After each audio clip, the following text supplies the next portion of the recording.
I'm so proud to be participating in the Women's Summit again this year, although because of the pandemic, I guess we can't do it in person. But last year, I had great, heartfelt fun talking about the badass women in my life, starting with my amazing grandmother and ending up with the terrific wife I have sitting next to me. Megan?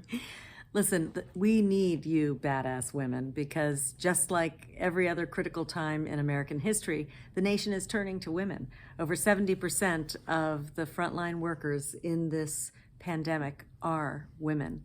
Women who have had to withstand not being paid equally, women who have been fighting for the ERA and other basic policies that would guarantee us equality in America.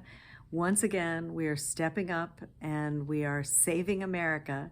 And so I want to make sure that when we come through on the other side of this pandemic, that women are recognized and women are appreciated and made clear that we have the value and the recognition of our contribution in America. So I appreciate everything you do, working so hard on behalf of Virginia women, but also women in America. The impressive way you worked to make sure it was such tenacity that the ERA passed. It's up to us, and it always is in the end. And it's great to have allies like Don Beyer. And I feel so fortunate to be allied with some of the most important, powerful women in the world. It's been a thrill to see Eileen Fillercorn take over as the first woman speaker of the Virginia General Assembly, which goes back to 1734. And not accidentally, I think it's the most progressive, productive General Assembly session in at least 100 years, maybe in the history of the Commonwealth.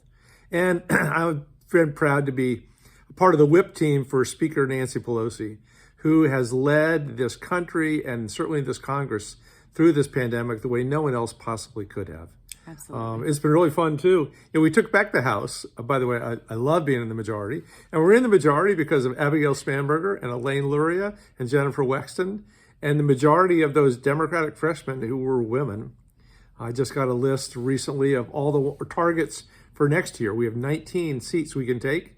I think at least 2/3 of them are women. Beginning with Elise Galvin up in Alaska. And if the Republican side of the aisle could look like the Democratic side of the aisle, we would have a majority of women in Congress. So, once this election is taking place, then we got to work on that other side. Yeah, I wish there were a lot more Republican women, but there aren't. They're going to go from 13 down to 10, which is really, really sad.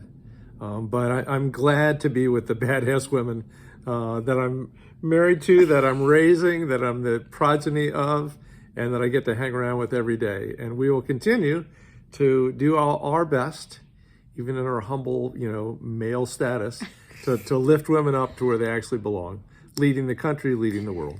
Okay, thanks so much. Kick ass.